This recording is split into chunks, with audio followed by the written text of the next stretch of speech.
नाज़रीन, इक़्तिदार से जाते ही मुस्लिम लीग नून ने दोबारा वोट को इज्जत देने का फैसला किया है। वज़ीर आज़म शहबाज शरीफ ने ऐलान किया कि उनकी पार्टी आइंदा इंतखाबात वोट को इज्जत दो के नारे पर ही लड़ेगी। अब 2017 में जब नवाज शरीफ को पैनामा पेपर्स केस में सज़ा सुनाई गई थी और उन्हें वज़ीर आज़म के ओहदे से हटाते हुए ताहयात नाअहल कर दिया गया था, तो उस वक्त उन्होंने ये मकबूल नारा लॉन्च किया था और इस पर नून लीग अवामी हिमायत हासिल करने में कामयाब भी रही थी। इफेक्टिव कैंपेन्स चलाई गई थी। मगर अगले इक़्तिदार के लिए वादे दावे एक तरफ, सवाल यह है कि क्या नून लीग मौजूदा दौर हुकूमत में अपने ही लॉन्च किए गए इस बयानिए पर कायम रही? हमने क्या इसका कोई अमली मुजाहिरा देखा या सिर्फ अवामी हिमायत के लिए इस नैरेटिव या नारे को बेचा तो गया, मगर इख्तिदार मिलते ही नून लीग अपना ही नारा भुला बैठी? यही सवाल अपने तज्ज़ियाकारों के सामने रखेंगे। मैं ज्वाइन किया है सीनियर तज्ज़ियाकार ज़फ़र इलाही राव खालिद साहब हमारे साथ मौजूद हैं और नजम साकिब साहब हमारे साथ मौजूद हैं। आप सभी का बहुत शुक्रिया। हिलाली साहब, क्या शहबाज हुकूमत ने अपने मौजूदा दौरे हुकूमत में वोट को इज्जत दी?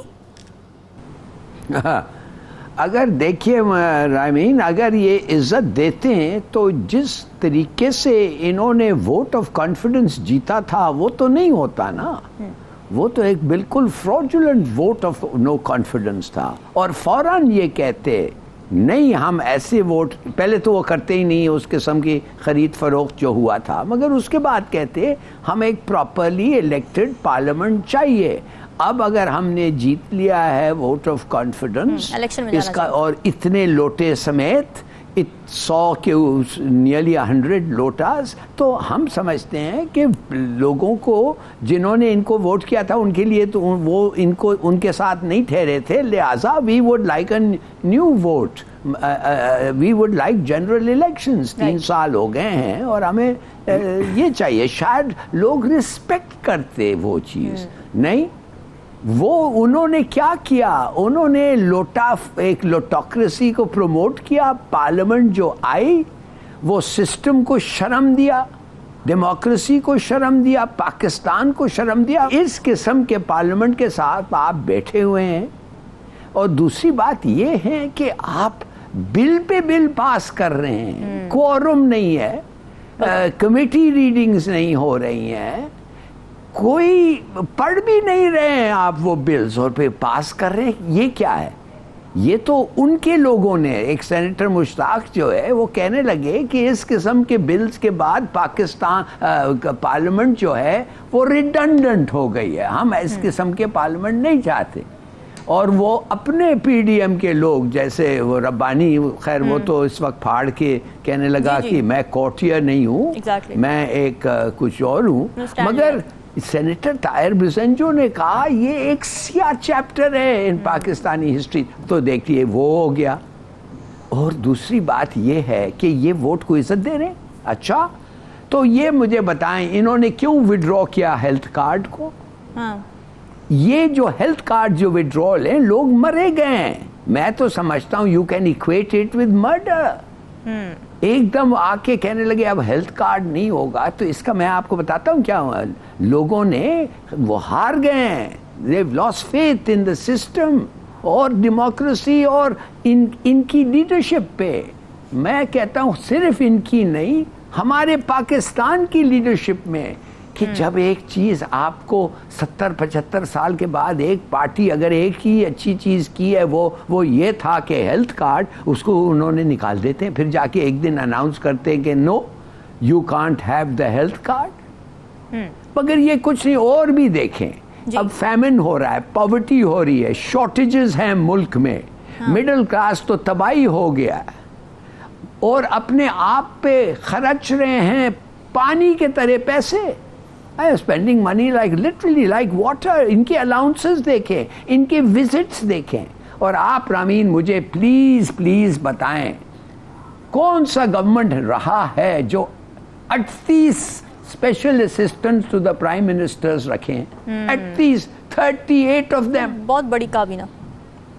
और सीरियस, ये तो ठीक है, दीज आर, ये तो पब्लिसिटी की बात है ना। मैं आपको ये एडवर्स पब्लिसिटी इससे होते हैं। मैं आपको बताता हूँ फॉरेन पॉलिसी में भी आप आके देख लें, जो हम लोगों को थोड़ा सा वो हो रहा था कि हम अमेरिका के गुलाम ना रहें, इन लोगों के आने के बाद जिस तरीके से हम अमेरिका के साथ चिपट गए हैं, لگ رہا تھا ایسے کہ ایوب کا زمانہ واپس آ گیا، مگر ایوب نے تو سیٹوں اور سینٹوں کو رکھا اور اس کو آنر کیا، اس لیے کہ اس وقت بہت ساری چیزیں مل رہے تھے امریکہ، اس وقت کچھ بھی نہیں مل رہا تھا، اور انہوں نے جا کے ایک دشمن کا ایلائی، ہندوستان کا دوست، جگری دوست، ملٹری ایلائی بن گیا امریکہ، اس کے ساتھ دوستی رکھ کے وہ کہتے ہیں کہ ہم بیلنس کرنا چاہتے ہیں ہماری فرینڈشپ اس قسم کے دشمن کے ساتھ،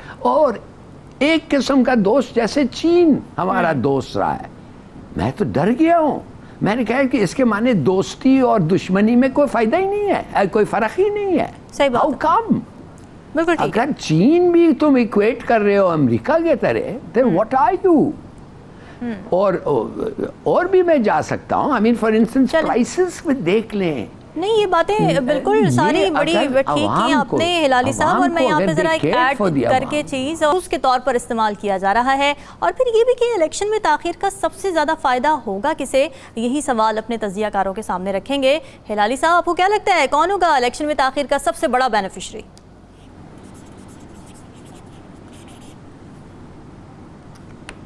دیکھیے، پہلی بات تو یہ ہے کہ جب 15 مہینے پہلے ان لوگوں کو پتا تھا کہ یہ سینسس کا معاملہ آنے والا ہے، تو کیوں نہیں اس وقت سینسس شروع کیا؟ کیا ضروری تھا آخری دن تک ٹھہریں اور پھر کہیں کہ ہمیں ابھی 3 مہینے نہیں 6 مہینے چاہیے، اور وہ جو ٹیکنیکلٹی ہے لو میں اس وقت یہ کیوں کرتے ہیں ایسی چیز؟ یہ کہتے ہیں کہ عزت ہے ان کو عوام کے لیے؟ Of course not. دوسری بات یہ ہے کہ دیکھیے، کس کو نہیں پتا ہے کہ یہ جو چینجز وینجز سب ہوئے ہیں اور یہ ڈیلے جو ہو رہا ہے، یہ ان کو وقت چاہیے اس لیڈر کو ختم کرنے، پی ٹی آئی کا، اور پارٹی کو ڈسمینٹل کرنا۔ یہ دونوں چیزیں ضروری ہیں، اور یہ ڈسمینٹل ہو نہیں رہا ہے۔ یہ تو ایک اور افسوس کیا میں کہتا ہوں، ان کے لیے ایک افسوس کی بات ہے کہ their plan is not working۔ تو لگتا ہے کہ اگر 6 مہینے ہیں، اگر نہ ہو تو اور بھی چلے گا۔ تیسری بات یہ ہے کہ آپ کو وہ قانون سب پاس کرنا اس لیے، اور یہ کوئی میرا ناول تھنکنگ نہیں ہے، لوگوں نے کہا ہے کہ ایک امپاورڈ کیئرٹیکر چاہتے ہیں جو لمبا عرصے تک چلتا رہے، اور اس وقت الیکشنز ہوں جب الیکشنز کے نتیجہ سب کو پتہ ہوگا وہ کیا ہوگا۔ اگر وہ نہیں پتا ہوگا تو یہ پورا کھیل جو ہے جو نومبر سے اپریل سے شروع ہوا ہے وہ ختم ہو جائے گا۔ نومبر سے شروع ہوا ہے وہ، that will be to no use. اس گورنمنٹ کو ہٹانے کا، پی ٹی آئی کو ہٹانے کا فائدہ کیا تھا اگر P T I is coming back with a bigger majority, اور بڑی اکثریت کے ساتھ واپس آ رہی ہے۔ تو میرا اپنا خیال یہ ہے جی کہ یہ ڈیلے بڑا ضروری ہے، اور یہ ڈیلے پرولونگ ہو سکتا ہے جب تک شیورٹی نہیں ہے کہ اس کا پورا مقصد حاصل ہو گیا ہے، اس وقت تک آئی ایم سوری یہ چلتا رہے گا قصہ۔ ٹھیک ہے، راؤ خالد صاحب، آپ کو کیا لگتا ہے کیا انتخابات ڈیلے کرنے کے پیچھے حلقہ بندیوں کا ٹیکنیکل مسئلہ ہی ہے، یا پھر کوئی سیاسی وجوہات یا کوئی سیاسی اسٹریٹجی بھی ہے اس کے پیچھے؟ اور پھر آپ کو کیا لگتا ہے کہ سیاسی طور پر سب سے زیادہ فائدہ ہوگا کسے الیکشن ڈیلے ہونے کا؟